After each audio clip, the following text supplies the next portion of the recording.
Estudo do Evangelho de Jesus, livro de Apocalipse, capítulo 18 de Apocalipse.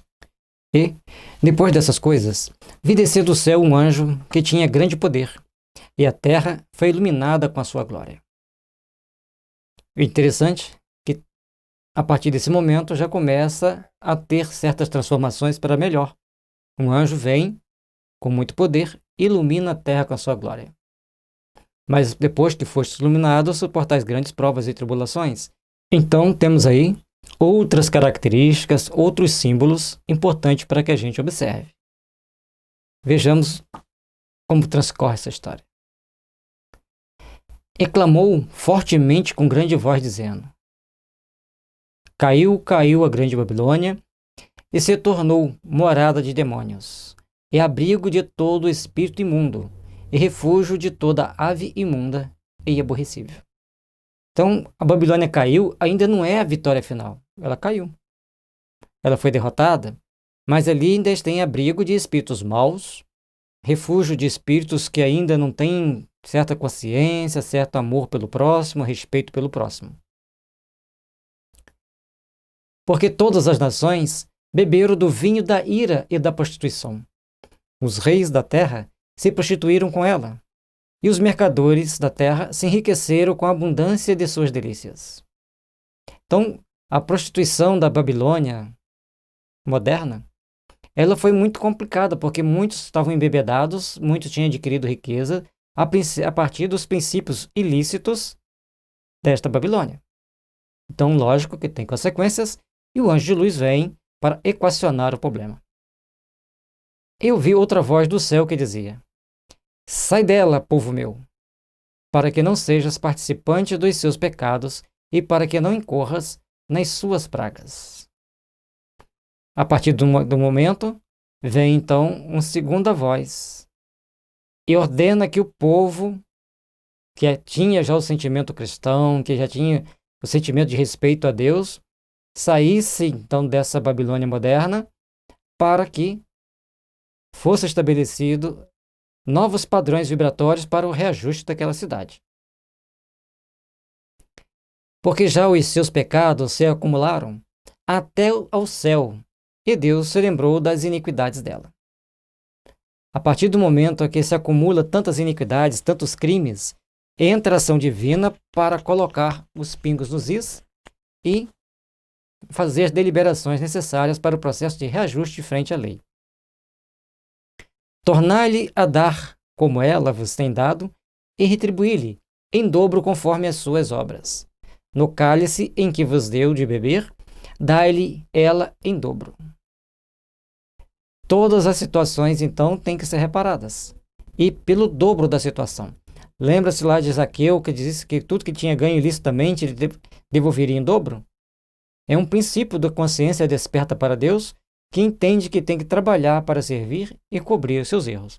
Então, a partir desse momento, a Babilônia tem que retribuir àqueles de quem ela tirou as riquezas, de quem ela tirou os patrimônios. Quando ela se glorificou e em delícias esteve, foi-lhe outro tanto de tormento e pranto, porque diz em seu coração: Estou assentada como rainha, não sou viúva e não verei o pranto. Naquele momento de delícia, ela se sentia a toda poderosa rainha que não queria ver o pranto de ninguém, simplesmente gozar os prazeres do mundo, as delícias das coisas materiais, da riqueza, da arrogância, da prepotência, ou seja, um conjunto de situações que ela procurava angariar para si. Portanto, num dia virão as suas pragas, a morte, o pranto e a fome, e será queimada no fogo, porque é forte o Senhor Deus que a julga. Aí as coisas começam a se complicar, porque virá uma força maior que vai fazer o julgamento e queimar a Babilônia. Porque Deus tem muito mais força do que os homens. Meus irmãos, minhas irmãs, não subestime o poder de Deus e o poder dos anjos. Não subestime o poder de Deus e o poder dos anjos. Respeite-os, porque tudo tem consequência. Vai caminhando, como a gente está vendo aqui no Apocalipse, vem passando uma tribulação, outra tribulação, outra tribulação, outra tribulação, mas chega um momento que ajusta-se os ponteiros da ordem divina e cada um vai pagar aquilo que tem que pagar. E os reis da terra, que se prostituíram com ela e viveram em delícias, a chorarão e sobre ela prantearão quando virem a fumaça do seu incêndio. No momento em que ela queima, a fumaça da Babilônia vai se exalando pelos ares. Aqueles que se deleitavam com ela, lógico que vão chorar. Sentirão seus prejuízos e se sentirão também órfãos da proteção da mão pesada da prostituta, que manipulava, que mentia, que roubava, que criava todos os artifícios para que as coisas acontecessem do jeito dela. Então, de longe pelo temor do seu tormento, dizendo: Ai, ai daquela grande Babilônia, aquela forte cidade, pois numa hora veio o seu juízo. E, logicamente, se veio o juízo sobre a Babilônia, virá todo sobre os seus aliados. Sobre todos os aliados, terá o peso da mão divina nos ajustes sagrados da conta que deve ser pago. E sobre ela, choram e lamentam os mercadores da terra, porque ninguém mais compra as suas mercadorias. A partir do momento que se toma consciência da filiação divina, da responsabilidade perante as leis, as pessoas não se associam ao crime. E como as mercadorias comercializadas pela Babilônia não eram muito lícitas, ninguém quer comprar. Mercadorias de ouro e de prata, e de pedras preciosas, e de pérolas, e de linho fino. Não era um linho qualquer, era um linho fino, refinado, de púrpura e de seda, e de escarlata, e toda madeira odorífera, e todo vaso de marfim, e todo vaso de madeira preciosíssima, de bronze e de ferro e de mármore. Então, todas as mercadorias valiosas, daquilo que tinha de mais valioso para se expressar, ela comercializava. E a partir de um determinado momento, ninguém quer comprar mais desses mercadores, porque sabe das suas origens ilícitas. E cinamomo e cardamomo.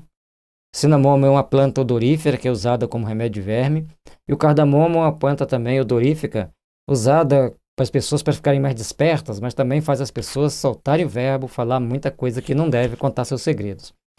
E perfume, e mirra, e incenso, e vinho, e azeite, e flor de farinha, e trigo, e cavalgaduras, e ovelhas, e mercadorias de cavalos, e de carros, e de corpos, e de almas de homens. Tudo era comercializado. Até a alma, por causa das outras coisas que a gente vai ver lá na frente que eles estavam acostumados a mercadejar. Tudo isso deixa de ter valor para aquela nova sociedade que surge a partir da queda da Babilônia.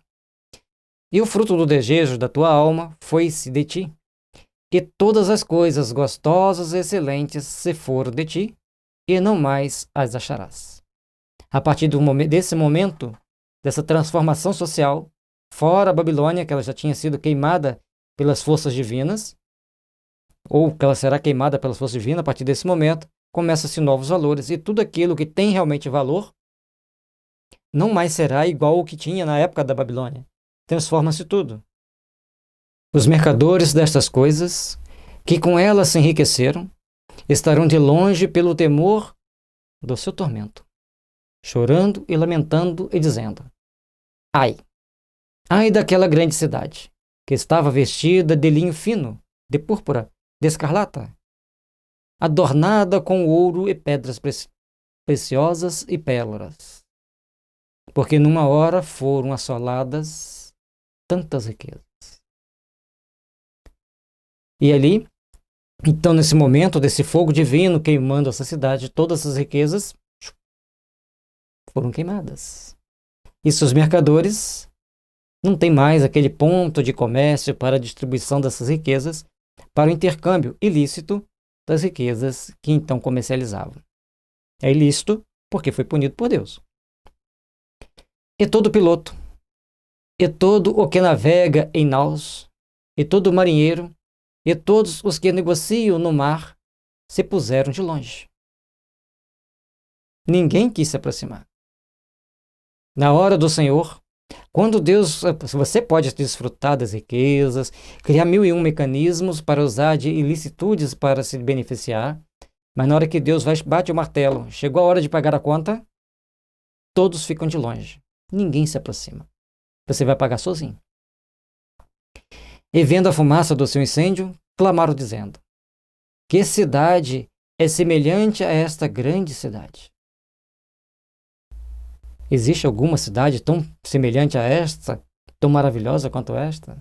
Para onde vamos levar nossas mercadorias? O que faremos a partir de agora? E lançaram pó sobre a cabeça e clamaram, chorando e lamentando, e dizendo: ai, ai daquela grande cidade, na qual todos os que tinham naus no mar se enriqueceram em razão da sua opulência, porque numa hora foi assolada. Naquele momento, ainda esses mercadores jogam pó. Era uma tradição antiga, quando a pessoa estava muito aborrecida, jogar cinza, jogar qualquer pó de terra, jogar algum pó sobre a cabeça para dizer que estava muito triste e estava se lamentando. Então ele joga esse pó e fala: cadê? Numa hora foi toda a opulência embora. E agora, o que a gente faz?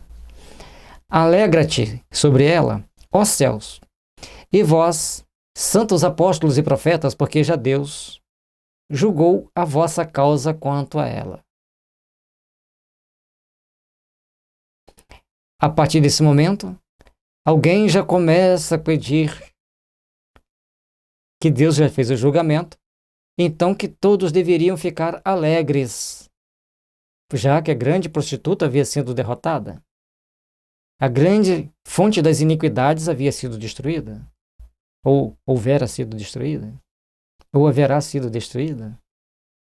E a partir desse momento temos que abrir a nossa mente, buscar novos valores, porque aquele já foi desfeito. E interessante, alegra-te sobre ela, ó céu, e vós, santos apóstolos e profetas, porque já Deus julgou a vossa causa quanto a ela.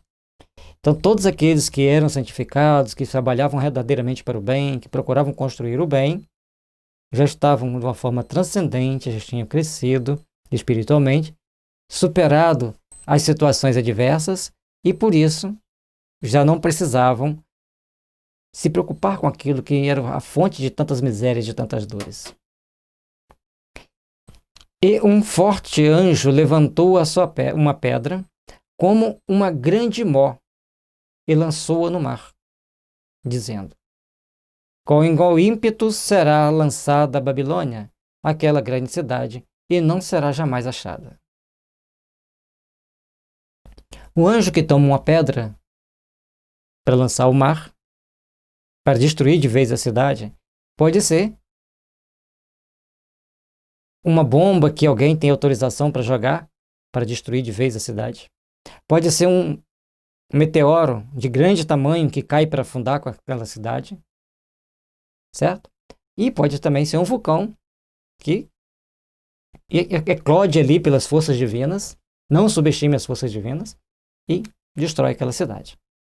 No passado sempre foi relatado grandes destruições, grandes cataclismos que causaram a destruição de várias situações, de várias cidades. Por exemplo, Ur e Lagaste foram destruídas por uma bomba de enxofre.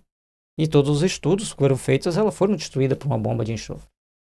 Quem jogou a bomba de enxofre? E em ti não se ouvirá mais a voz de arpistas, e de músicos, e de flauteiros, e de trombeteiros, e nenhum artífice. De arte alguma se achará mais em ti.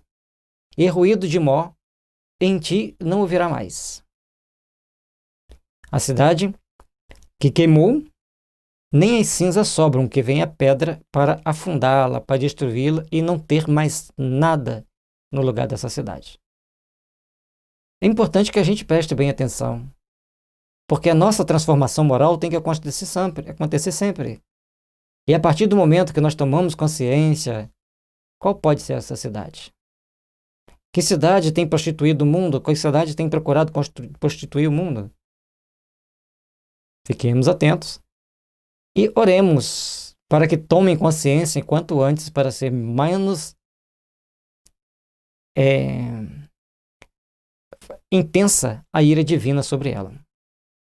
E luz de candeia não mais luzirá em ti, e voz de esposo e de esposa não mais em ti se ouvirá, porque os teus mercadores eram os grandes da terra, porque todas as nações foram enganadas pelas tuas feitiçarias. E nela se achou o sangue dos profetas e dos santos e de todos os que foram mortos na terra. Então essa cidade, além dela ser um centro comercial de grande tumulto, de grande manipulação de poderosos, de ricos, de comerciantes, também ali articulava-se mortes, faziam feitiçarias, enganavam e roubavam de todas as formas. E num dado momento, então, é chamada a justiça para resgatar todos os sangues daqueles que morreram, todos os sangues daqueles que, por vários motivos, entraram em rota de colisão com a cidade da prostituição e foram eliminados. E nesse momento, então, bate o juízo final, fecha-se um ciclo e essa cidade é varrida do mapa da terra para sempre. Para não deixar nenhum vestígio, vem esse anjo e atira-se uma pedra sobre ela, como dissemos, pode ser alguém autorizado a jogar uma bomba, ou um vulcão que eclode, ou tantas outras transformações que podem ocorrer no mundo. Nunca subestimem as forças divinas. Que Jesus nos abençoe, nos ilumine e nos ampare, nos dê força para prosseguirmos a nossa caminhada, buscando a nossa iluminação, o nosso fortalecimento e o nosso crescimento para Deus.